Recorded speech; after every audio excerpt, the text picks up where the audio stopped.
Welcome to Within the Frame, where we bring the most pressing issues across the globe into focus. I'm Kim Mok-yeon. China is looking to set to lift its 8-year ban on South Korean cultural content as early as this coming May, a move that could bring a major shift in Seoul-Beijing ties. On Friday, Seoul's Foreign Minister Tae-yul held talks with his Chinese counterpart in Tokyo, where the two vowed to make efforts to ensure a restoration of cultural exchanges. Though the Chinese government has never officially acknowledged the ban's existence, the sanction is deemed as a retaliation following Korea's deployment of a U.S. THAAD anti-missile system in 2016. The latest agreement comes amid wider geopolitical recalibration in the East Asia. As Seoul balances ties with both Washington and Beijing, the lifting of the so-called Hallyu Ban, it's yet to see if the move could mark a key turning point in regional diplomacy. For a deeper discussion on this, we invite Christophe Gaudin, Professor of Political Science at Kookmin University. Welcome, Professor. Good evening. And also joining us is Kim Mok-yeon, Principal Researcher at the East Asia Institute. Great to have you, Dr. Kim. Good evening. Thank you. So just hours ago, the foreign ministers of Seoul and Beijing met in Tokyo today, and the two sides agreed to work to ensure that cultural exchanges would be resumed. So, Dr. Kim, could you give us a little bit more details on this, and what could this signal for the future of South Korea-China relations, especially, considering the fact that South Korea has faced cultural restrictions from Beijing? Yes, I think today's meeting between the South Korean and China's foreign minister in Tokyo is a clear signal that China is ready to ease the so-called Hallyu Ban. Both sides agreed to create conditions for resuming culture and people exchanges. A meaningful move, given that Korean content has faced restrictions since the THAAD deployment in 2016. But this shift didn't come out of nowhere. It was already expected after Xi Jinping's meeting with Korean National Assembly Speaker Woo Won-sik in Harbin last month. And she emphasized that cultural exchanges are a valuable part of the bilateral relations and that problems should be avoided.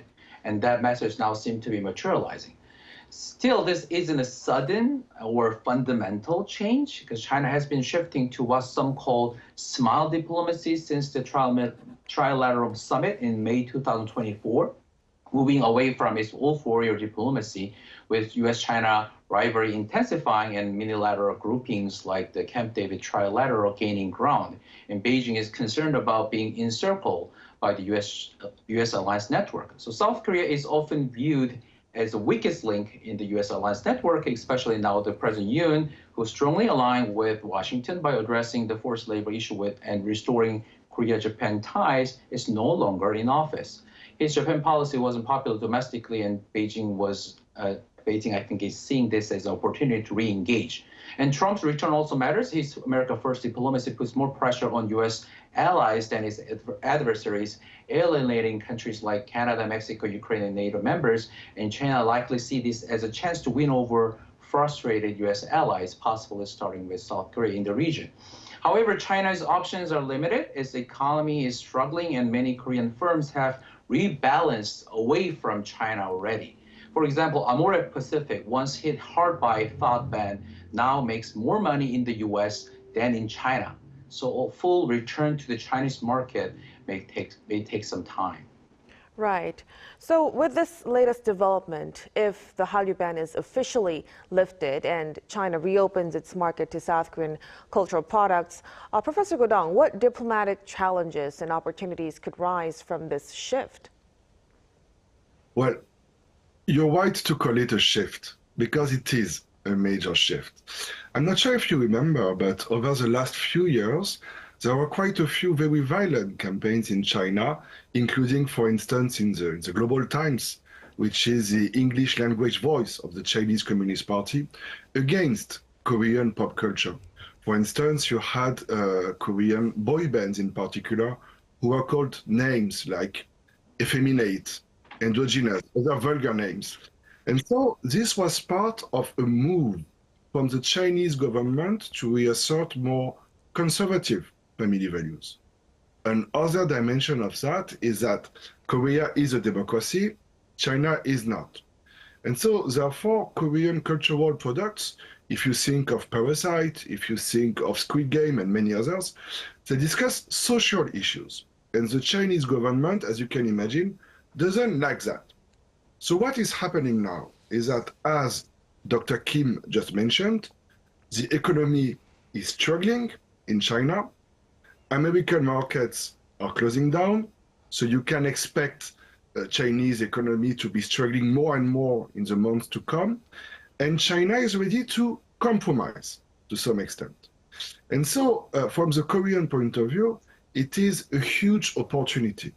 It is a huge opportunity, first, of course, economically, because Korean products are popular all over Asia, and also politically, because as a democracy, Korea enjoys a freedom of creation that doesn't exist in China.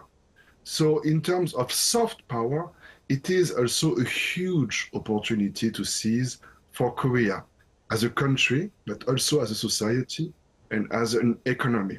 These are, I mean, probably because, and we see it in Korea with Chinese students coming back to Korea. So this is a huge opportunity to seize from the Korean point of view. Right.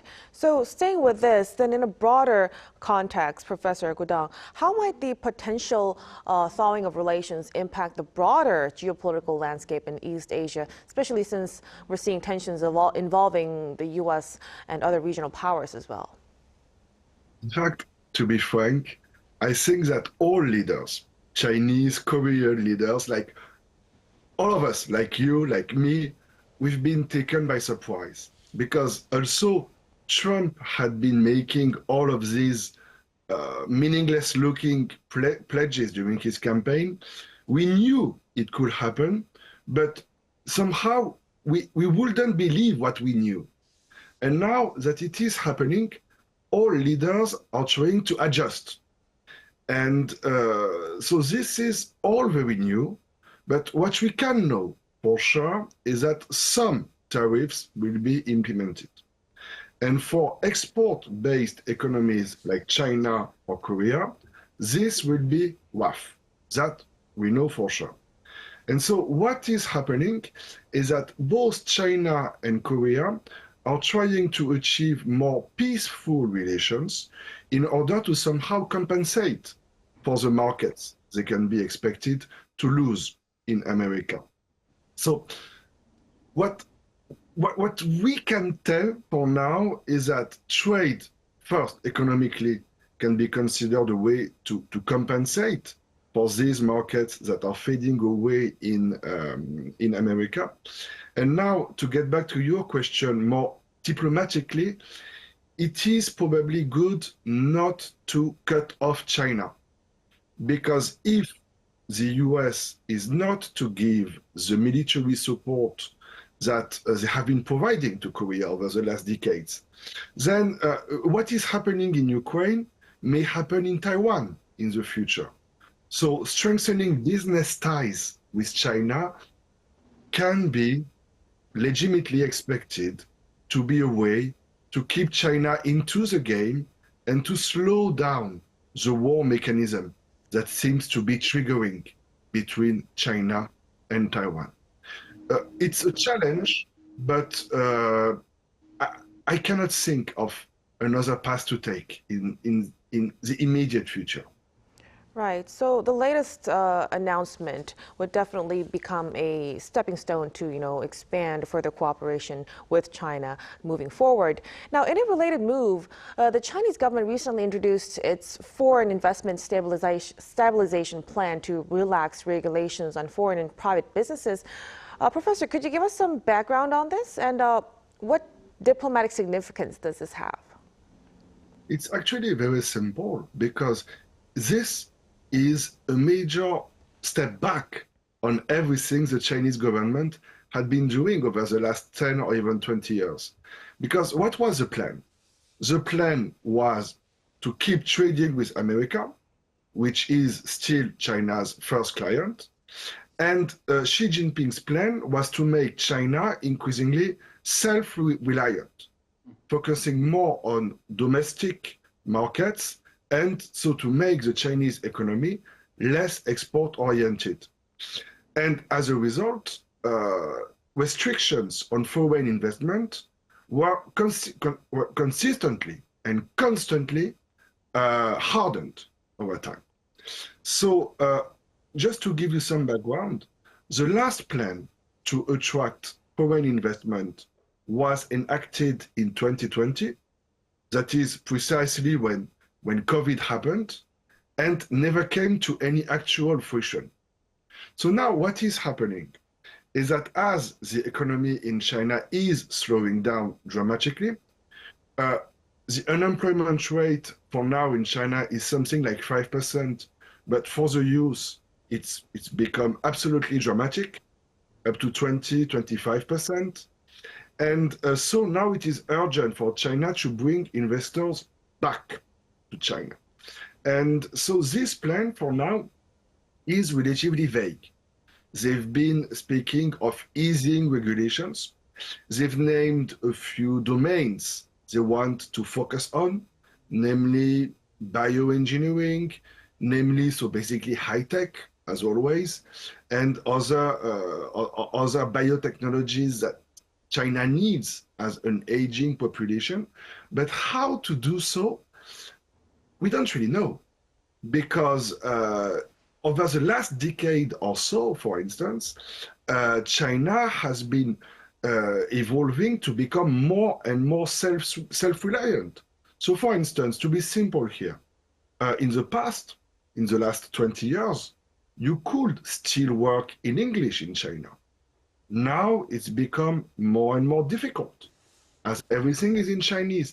So how you can attract foreign investors in a 100% Mandarin speaking environment, to put it mildly, it's a challenge. For me, it's a mystery. All this, I think that this plan is a last minute reaction because basically China, like Korea, like most countries on earth, could not anticipate the toll that Trump's re-election would put on the world economy. Something needs to be done, but for now we don't know what. Right. So speaking of President Trump's second term, he's been announcing, tariff measures. The U.S.-China trade war continues to escalate. So, Dr. Kim, could this create diplomatic obstacles for South Korea as well? And how could Seoul balance its economic opportunities with China while also maintaining its strategic alignment with the U.S.? Yes, Professor Gordon already mentioned a lot about the challenges that Trump brings out recently. And of course, the U.S.-China trade war certainly creates diplomatic pressure for South Korea. But I would argue that this is no longer just a bilateral trade issue or even a question of Korea's survival strategy in the context of U.S.-China competition. What we are witnessing is a much larger systematic transformation. In just 2 months, President Trump has already reshape parts of the international order. Some observers even call this a second American Revolution. But unlike the first, which gave birth to the Bretton Woods system and the liberal international order, this time it is a revolution against the very global system the U.S. once helped build. Trump's foreign policy rejects multilateralism, sidesteps global leadership responsibilities, and increasingly pressuring allies, NATO members, Ukraine, and others through coercive transactional diplomacy. In this new era, China would like to step in and to fill the leadership gap, aiming for a Tianxia Order 2.0 maybe that aligns with its vision of national rejuvenation. But China is not in good shape economically, as Professor Gordon already mentioned. Its growth is slowing, local governments are burdened with massive debt, and its GDP is no longer catching up to the United States. And this means that we may be entering to a world where no one provides public goods. It's a world defined by instability, fragmentation, great power rivalry, essentially the return of the law of the jungle. This is why South Korea needs to reframe the question. It's no longer just about choosing between the US and China. The real challenge now is how do we survive and thrive in a world without a hegemon? I believe this is the right time for South Korea to expand its strategic space by exploring new unilateral formats that exclude both the US and China, such as Korea, Japan, and Australia, and EU IP4 groupings. And this flexible coalition can help reduce Korea's vulnerability and increase its agency in navigating a turbulent international landscape. Now, Dr. Kim, we are aware that foreign ministers of China and South Korea met today, and tomorrow they're having a trilateral meeting with also the foreign minister of Japan. Let's delve deeper into the relationship with Japan. So South Korea and Japan marks the 60th anniversary of normalized diplomatic relations. How significant is this milestone, and how can both countries use it to further strengthen their ties?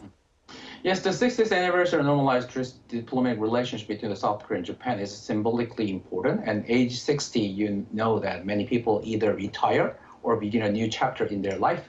And I think this anniversary offers both countries a moment to reflect on the past and consider a meaningful restart.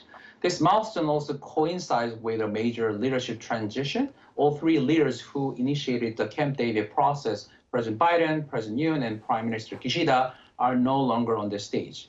With Trump's return, we are entering a period of great instability, as is mentioned earlier, and the need for Korea-Japan cooperation is more urgent than ever. But future-oriented cooperation, usually a lot of times is a slogan, but will not come easily. Experts in the field point out several structural challenges both countries must address. First, there is a historical gap. We all know that. When it quickly reignite tensions between the two countries, seen issues such as like Japanese politicians' visit to Yasukuni Shirin and the dispute over comfort women and the forced labor. And second, there is a persistent mutual distrust in domestic politics. Public support for improved ties between the two countries remains fragile. And third, there is a structural imbalance between Korea's focus on bilateral issues and Japan's preference for broader and strategic cooperation. And if Seoul and Tokyo can address these difficulties and differences, they will be better positioned to jointly respond to shared challenges such as North Korea's missile threats and nuclear threats, rising protectionism pressure from the U.S., and climate and environment issues as well. Right. So despite the differences in terms of interests, this anniversary would definitely offer a real chance to move from symbolism to substance as well. Now, let's move on to ties with North Korea. The Shin-Amrok River Bridge, which has been left unused for a decade, is now seeing construction activity on both the Chinese and North Korean sides.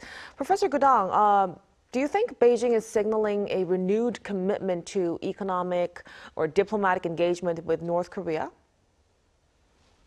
First, the economic importance of North Korea is very relative to China.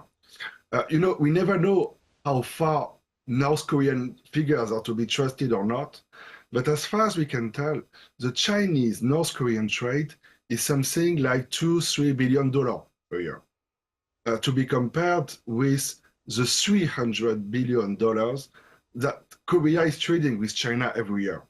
So here, make no mistake, China's main economic partner on the peninsula is South Korea.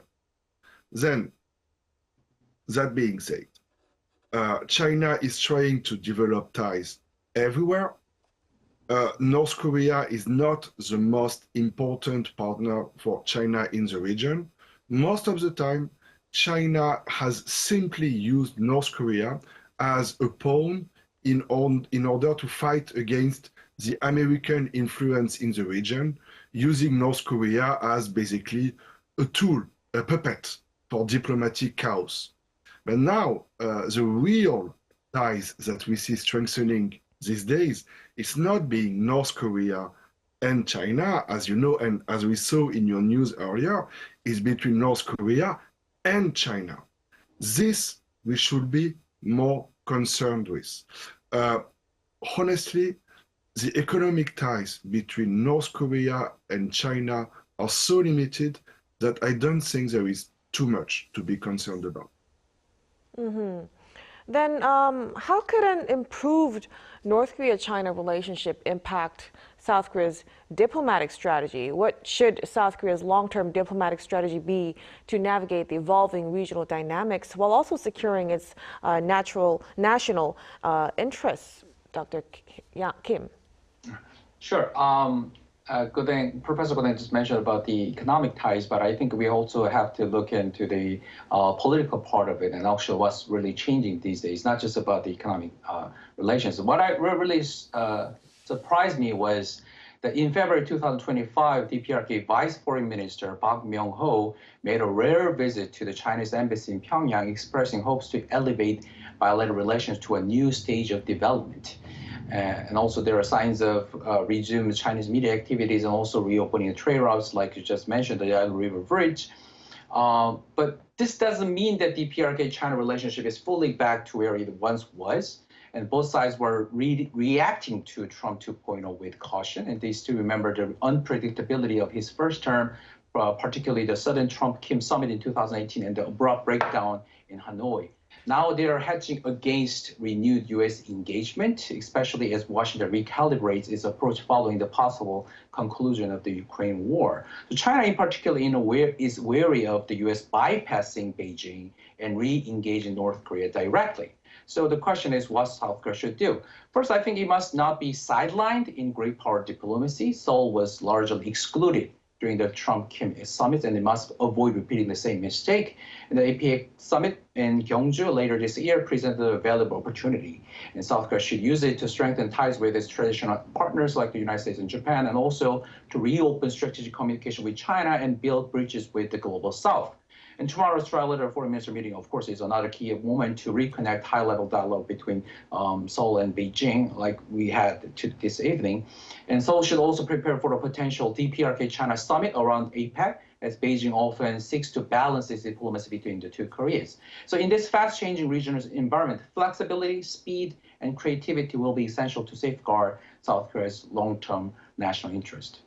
Absolutely. So in a region defined by shifting alliances, staying flexible but also firm on national interests will be key for South Korea moving forward. I'm afraid we'll have to wrap up our discussion at this point. Thank you so much for your insights, Dr. Kim and Professor Gudang. We appreciate it so much. Thank you for having me. And that'll be all from us on Within the Frame. Be sure to tune in next time as we continue to explore the stories that matter. Till then, stay informed and engaged.